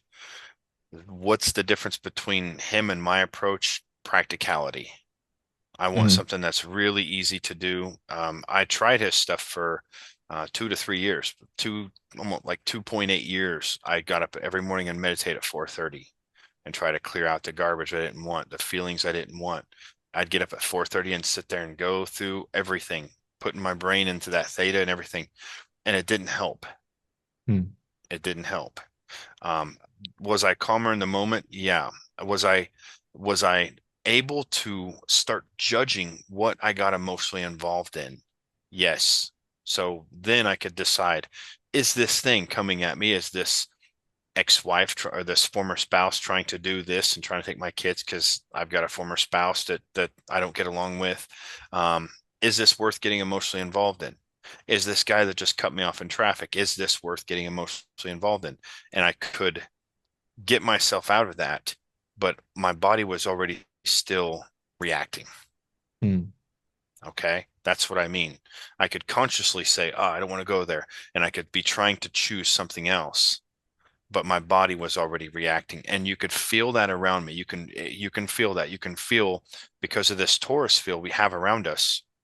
If one of your family members or somebody came in behind you, let's say you're in the kitchen doing something and they came in behind you, you can automatically sense if they're in a mood of if they're in a fit of rage without seeing any facial expressions, without hearing them say anything, because emotions are energy in motion and we can sense that in other people. mm, Um, so that I tried his approach, but it wasn't until I went back to the very seed planting of where my first early experiences happened and changed them there that boom, you could do whatever you want. You could cut me off in traffic. My former spouse, and this is a true story, she's convinced my 11-year-old daughter that I've known my whole life. Your dad never wanted you. Your dad never wanted you. And my daughter called me and said, I don't want to see you anymore. Now, as a father, and I'll be honest, this curse of, I'll call it a curse, children not being part of the parents' lives has ran through my family for generations.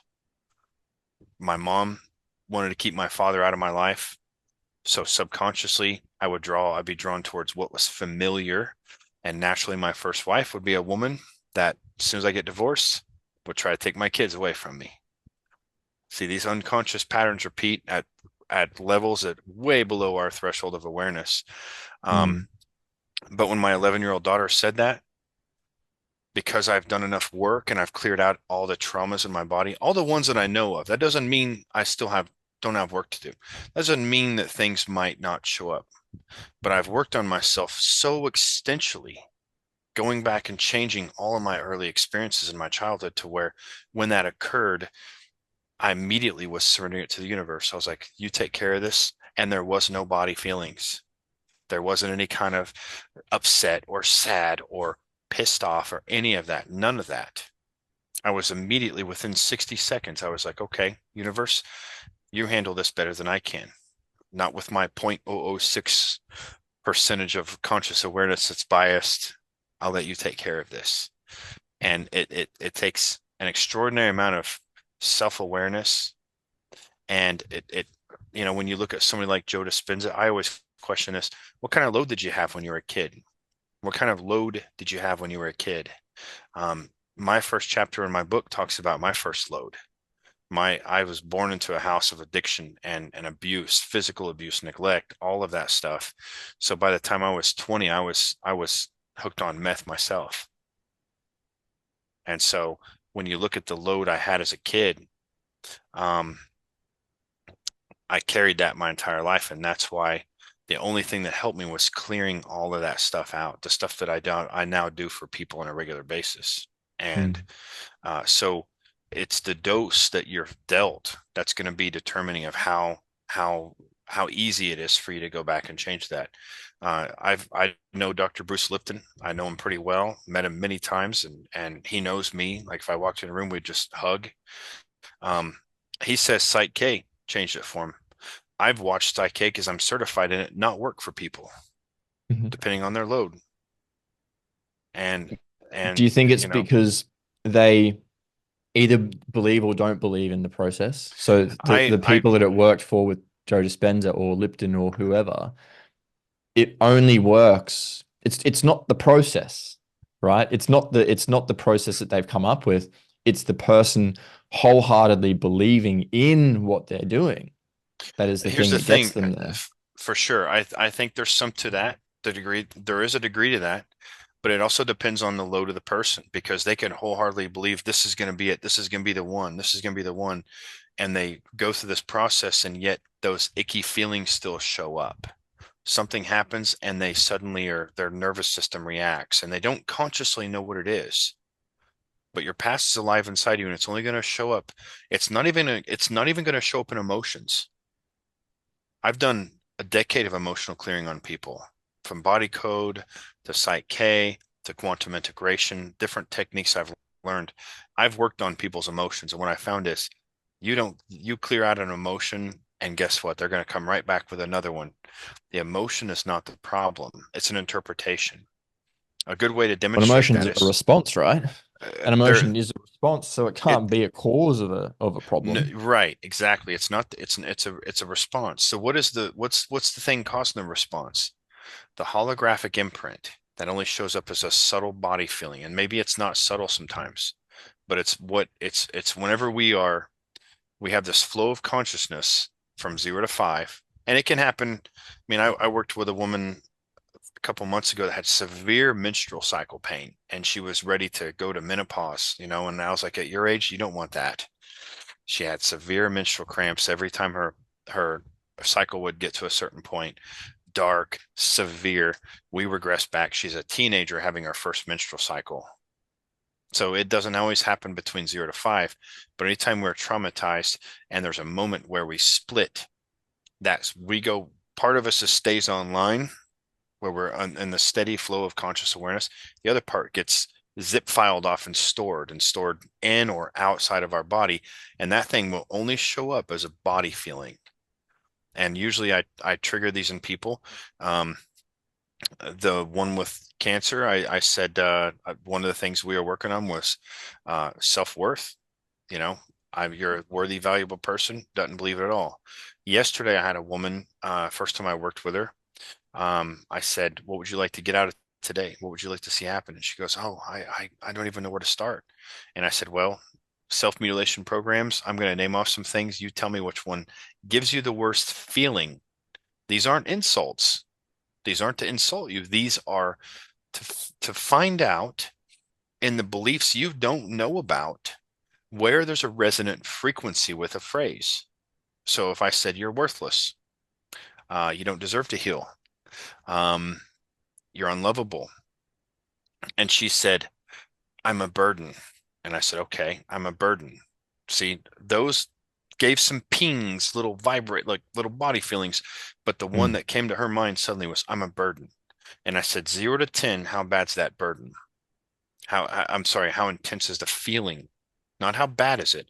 How intense is that feeling of I'm a burden? Oh, it's a 10. And we regress to cause. She's 3. She's with her sisters, and um, mom's come up the stairs, and they're all terrified. It's dread. Mom come up the stairs.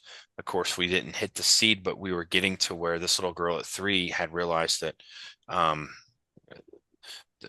her mom was so dreadful to be around because they were always a pest. And her mom come up the stairs, dread, fear. Oh no, we're in trouble again.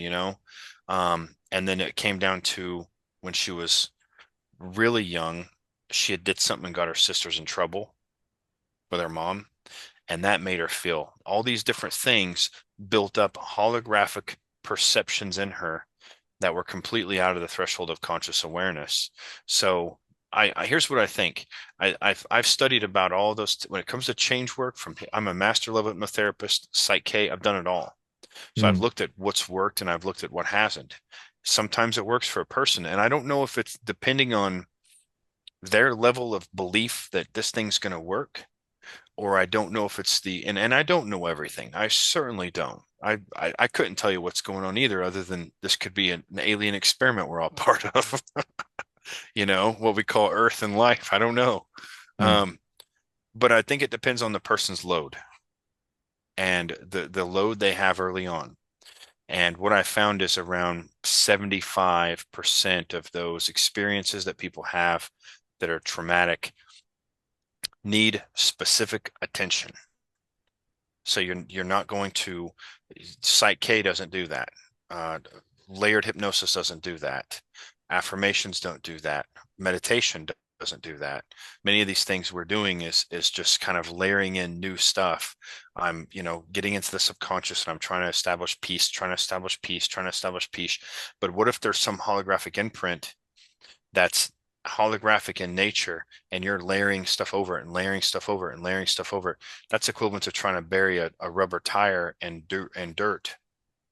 All it takes is something occurring to re-trigger that and have it slowly start to come back. And when we go back to that experience, the seed planting, and change it there, like I described in uh, the woman with cancer, the the ability for them to feel that body feeling afterwards is gone. So I test the beliefs they don't know they have. That's why I can confidently say, hey, you don't have to believe anything I tell you, and you don't even have to believe this will work. Just don't fight the process. And so they mm, they tell me what their problem is. We regress to cause. I have them feel feelings to know mm. that belief is there, that that disharmonic frequency that shows up as a body feeling. And afterwards, like this woman that said, I'm a burden, 10 out of 10. We went back, we hit 3 different memories. We worked for about 45 minutes pretty consecutively on these memories, going back and batch releasing every other version of her that's ever felt that way. We established safety in them all at once. And then we had another feeling. Every time you've ever felt this way in your entire life, those come to the surface now. She's sitting here watching them get established safety in every one of them. One of them needed revenge, so we had to give revenge, and she didn't know that till I asked, does one of them need justice for what happened? Yes. So if we don't satisfy all those past versions of us in some way, they're going to have power over us in some way, an addiction, a pain, a symptom, whatever it is. And after about an hour and a half of work between coaching and doing the work, um, the feeling of I'm a burden was completely gone out of her body. What I mean by that is you might as well said the pillowcase is white or this pen is blue. You see how when I say this pen is blue, not really a body feeling behind it, nothing, how it feels. Now, if I say you're worthless and you're unlovable, Ooh, a little feeling shows up somewhere. That is a imprint that's subverbal. That's a dominant feeling. I'm sorry, a dominant thought, a dominant belief. We think that beliefs are what up here and what we're thinking right now and that. No, our beliefs are holographic imprints that show up as body feelings that are frequencies and vibrational information that contaminate what we're trying to think up here. So whenever we say, I'm healed, I'm drinking this red food coloring and I'm healed, and there's a little body feeling in there going, a frequency not in harmony with that shows up somewhere, and we're usually trying to sweep it under the rug. That frequency contaminates the message we're sending out to that conscious, that pure consciousness. It'll contaminate Mhm. the message and limit what happens. And what I've researched and what I've found in these spontaneous healings every time is they do shift their belief in how they see themselves and how they see the world. And when they're doing that on all levels. They've gotten rid of every little bit of body feeling. They can see the person that hurt them. They can see the diagnosis. They can see the things, and there's just no sting or little ping within their body. That's when they know that person is fully in harmony with that belief. And what happens when a person's fully in harmony with that belief? Incredible things. Mm. They can tolerate toxins. They can tolerate, they can walk on red hot coals. I've Mm. interviewed people that have walked on 1700-degree red hot coals. And you know what? There was no doubt in their mind. There Mhm. was no body feelings. There was no pings, nothing. They knew they could do it. And you know what they say it feels like under their feet when they're walking on red hot burning coals? No Crunchy idea. cereal. Crunchy cereal. Yeah. That's the power of the subconscious mind. And I think that one of the things we have to do with this world that humanity has created, that it's exposed to toxins. I mean, Bill Gates, the farmland, all this stuff the geoengineering, who knows what they're dropping in those chemtrails, all this, you name it, we're exposed to stuff from the outer world. Mm. And we're not going to change things from relying on government. First off, we're not going to change things by trying to shift all that, because that's going to be trying to fight a freight train with a BB gun because of the powers to be, right? But I think what's going to be one of our answers is a shifting in perspective, shifting in perception, knowing that we're human consciousness, and knowing that um, when we live in harmony with nature and we get in harmony within ourselves, we can start to tolerate things. And here's the thing: all these problems we have might seem like there's no solution to. Oh yeah, there's solutions. There's definitely solutions. Just for example, if you've ever heard Paul Stamets talk about mycelium and its ability to neutralize toxins, they talked about a research paper where they had 3 piles of dirt. They put oil and crude oil and diesel fuel all over these piles. They put bacteria in this pile. They put enzymes in this pile, and they put spores from mushrooms in this pile. They covered up with a tarp for like 6 or 8 weeks, left it. They come back, remove the one with the tarp with the bacteria. It was still crude oil and diesel. Remove the one with the enzymes, still untouched. Remove the one that had the mushrooms, and all that diesel fuel and oil and everything else was broke down and turned into mushrooms that were edible. Mm. So every problem we see, there is a solution to it. Mm. But I think right now what humanity needs is a shift in perception where they start to really believe in that essence we are. They get back to their authentic self, and you can tolerate a lot. Not everyone exposed to toxins gets sick. Not everyone that has exposure to Lyme gets it. I have seen clinically these things where a couple comes into me, and they've been married for years, and they're intimate with themselves, and that's it. They're not swingers. They come in, and the man is all crippled up with Lyme, and the woman is stronger than ever. and no symptoms. Mm. And I test them both. I test both their blood positive on Lyme. What's the difference? This man has a self-mutilation program running. His subconscious mind is using the bacteria as a tool. The motive of his subconscious mind is different than hers. She's life preservation. She sees the best in all the circumstances dealt with her. He, on the other hand, and I don't know how they ever became a married couple, but they did, and they loved each other. You could see it. Um, but he was always looking at the negative of every circumstance. So those kind of things, I think, matter when it comes to the development of illness. Emotions don't kill. Emotions are part of us. Emotions do not kill. Feelings don't kill. Feelings unexpressed maim and will create illness and will absolutely kill. Emotions not expressed get bottled into us, and we learn that early on. You stop that crying, or I'll give you something to cry about. We learn those things early on, little things like that where we're not allowed to feel those things. And there's a generation of traumatized people that have heard the adage, children are to be seen, not heard. Children are to be seen and not heard. How different is that than the tribal children, right? So, Well, they're also living in the moment as well. So they're not focused on the past, they're not focused on the present, they're in the now. So what happens in that moment, they feel, they express, and then they move on. So they're not holding on to this stuff, right, and right, you're not looking back and going, oh, this happened to me at XYZ point in my life. Like they're not dwelling in the past because they're just in the now. And when you're in nature, actually that happens automatically. I yeah, don't know if people ever go for a walk out in the forest and or go to the beach and you go for a swim in the ocean, but all that stuff, all that voice in your head, it all just goes away because you're in the moment. It's like, oh, here comes a wave. You better get ready to jump up and don't get. Or I'm walking through the forest and oh, there's a bird. Oh, how beautiful! Like right, your thoughts are on what is in front of you, yep, so you don't get trapped in thinking about all these things in the past and in the future. And when you're present, I think you're connected.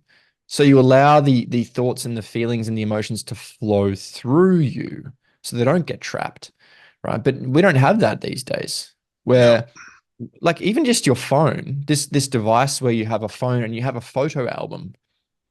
Oh, I'm going to go back and look through all my photos. So you're living in the past, right? You're not in the and now. And and like, here's something else too. When you see something and it triggers you, yeah, or you exactly. hear something and it triggers you, it activates that certain response in your body. Your HPA axis goes active. You're flooded with an elixir of stress hormones, and it could be something like that, or Mm. something on social media. Social media, I mean, it's just designed to give you a comparison life.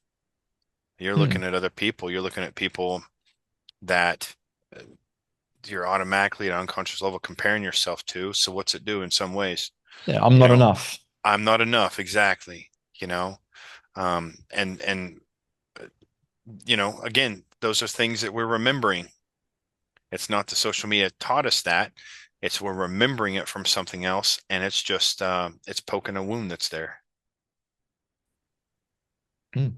Yeah, I do So, think the answer to all this stuff is far more simple than we realize. I think oh, we catastrophize these things and we go, oh, how are we ever going to deal with it all? And then medicine goes, right, well, the only way we're going to deal with all this disease is to look inside the body more myopically.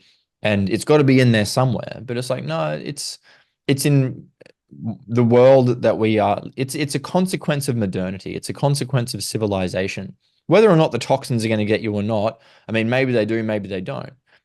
But living in this society, you are disconnected from nature. And I don't think you can have health as long as you're disconnected from nature because all of these other innate mechanisms that are going on in the background that just deal with all this stuff and you don't have to think about it are disrupted. right, So the answer is really, I think, to get back to basics. I mean, I think disease is it's like a yardstick. It's a metric of how far disconnected a society is from living with nature. So the more sick you are, Well, okay, what's the answer to that? Well, we got to really work hard now to get back to basics, to rekindle the connections with people that we have in our lives and the family unit and respecting nature and getting back to basics and being outside and finding meaning and purpose in our life by being in the moment, having that childlike wonder. All these, like, it's just so, I think it's just so simple. Like, I really do. I don't Oh think any yeah. of this I mean, stuff I needs to agree. be so hard. I agree. Those things that you named off are all things that increase telomerase, especially purpose, uh, finding purpose in life, um, uh, having an identity that where you love and you're grateful. Okay. When Mm, you, again, that self-preservation of life versus self-mutilation, those are all things that increase telomerase. And you're absolutely right. I mean, my house, I mean, I live the northeast corner of what Oklahoma in the United States, but I live nearly off the grid. Like you don't see any mm, other homes around here. I'm surrounded by dense forests, and I'm always outside. We're always outside. Around the trees. Um, and you cannot help but become harmonious when you're in nature. In right. England, I think it was back at the turn of the century, years and years ago, they would take people that were neurotic and people that were uh, loonies in the mind, and they would put them in flower gardens, Mm, and it would harmonize the chaotic mind. You mm. could probably think back to these times. I don't know if you're familiar with Ace Ventura, Jim Carrey's movie, right? Oh There's yeah, okay. there's I a there's saw a that a long time ago. Yeah. right, there's a scene when he's wearing a tutu and he's acting like a football player, and Courtney Cox's character is taking him into an institute, and he's acting all crazy because he wants to get in there and try to find some records. Well, at one scene they're walking outside out the backyard or the back garden of this place, and you could see people out there in the rose gardens and things, and that was things they used to do, was put people that were neurotic out in nature, and Mm, it would organize their mind. And when winter came, they would have them work on toys and stuff, putting toys together with screwdrivers, and it would absolutely harmonize their mind.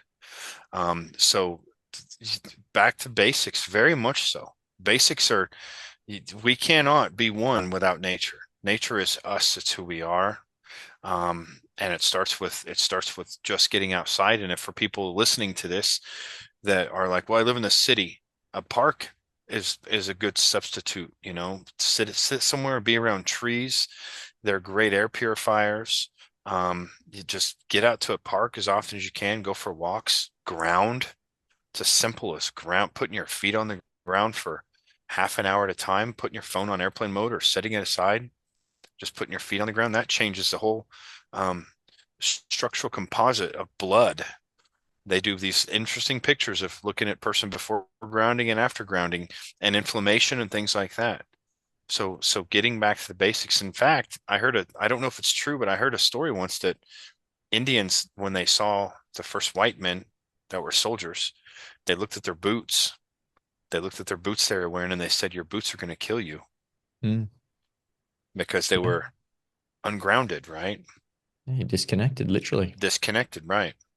So that's really what we Yeah. need to start doing, is getting back to nature. Um, I've been in the city my whole life. I'm out here off the grid now. We're about to get chickens. Nice. We're about to start doing these things. But it really comes down to having peace in our subconscious mind. And I think you're right. That's the artificial lighting, being in a chaotic environment around lots of people, condensed in cities, you know. Um, you want to have as much peace as you can, and it's easy to do today. There's all kinds of things that you can do, but you absolutely need to connect with nature in every way, shape, or form you can. I don't care if it's buying flowers and putting it on your desk. Something as simple as that can increase spirituality, you know. Mm. Yeah, and also just being when you say like if you're in the city, go to the park. But when you're at the park, you can't be sitting there going, right, I'm in nature now. Oh, now I'm worrying about what I got to do tomorrow and what happened last night. Like, no, it's about when you're outside, be observant. Like, what is it that I'm looking at? Oh, I'm looking at a tree. And maybe you have to really go to this level Hmm. of of detail when you first start doing it, because people aren't observant in their day-to-day lives, they're not living in the moment, you lose that. You become like untrained in it. So you sort of have to retrain yourself to be observant, to go, what am I actually looking at? Oh, wow, this is a tree. Oh, look at the branches. And when you start to study it and really truly appreciate it for what it is, then you're in the moment. So you Right. take all that noise outside. And I think this is one of the reasons why people like it doesn't work for a lot of people is because they're still caught up in all that like spinning mind stuff, this crazy mind loop while they're outside. And it sort of defeats the purpose if you're going to make the time to go outside and do these things. If you're not going to, yeah, have that childlike wonder of like, what is it that I'm Right. actually looking at? Well, look at just like maybe a meter in front. If you're sitting on the grass, what is it that I can see in the grass and just like a meter around me? Like what is there? And just like have this sense of wonder and discovery. And yeah, we need to Or sort of get find a back to that. or find a local creek and just sit and listen to the water, something Yeah. like that. And you're right, it is something that the first time you do it and you're doing it intentionally, it will feel uncomfortable. Just know that it's because you're training to do something new, and perhaps you have a critical faculty guarding against this new idea. But Mm, once you know that, um, you can work through it, and repetition, just short little bits of repetition and giving yourself grace. Uh, mm, Soon enough, you can start to develop these habits of being one with nature. absolutely. Well, Daniel, I think we're getting close to time. It's been a fantastic visit, man. We'll have to do this again sooner than later, okay? Yeah, for sure. I always enjoy talking with like-minded people, and yeah, I like these discussions because it's solutions focused. Right. And there's so much fear and anxiety and sort of messages of hopelessness and that this is the end. There's nothing that we can do. It's like, no, actually, I think there is a lot that we can do, and it's much more simple than we really believe than we give it credit for.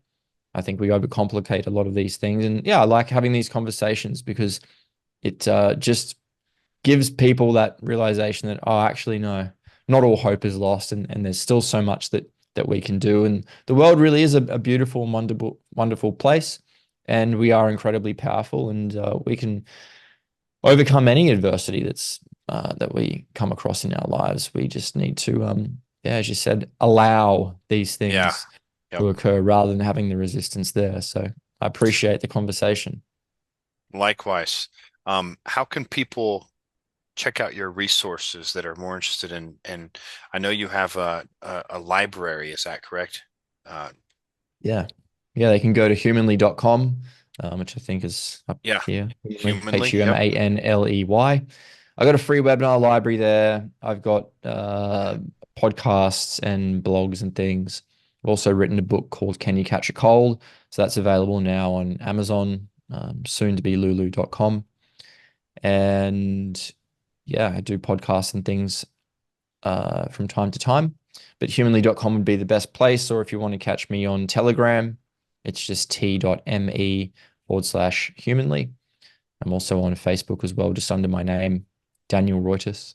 So that's the best place for people to get in contact with me. Fantastic. Well, Daniel, thank you so much for being here with me today, and this has been absolutely wonderful, and I'm looking forward to our next time meeting. All right. Thanks, Dr. Gabe. I appreciate it. All right. Sounds good, my friend. We'll talk to you soon. Thanks again. Bye bye. Bye bye.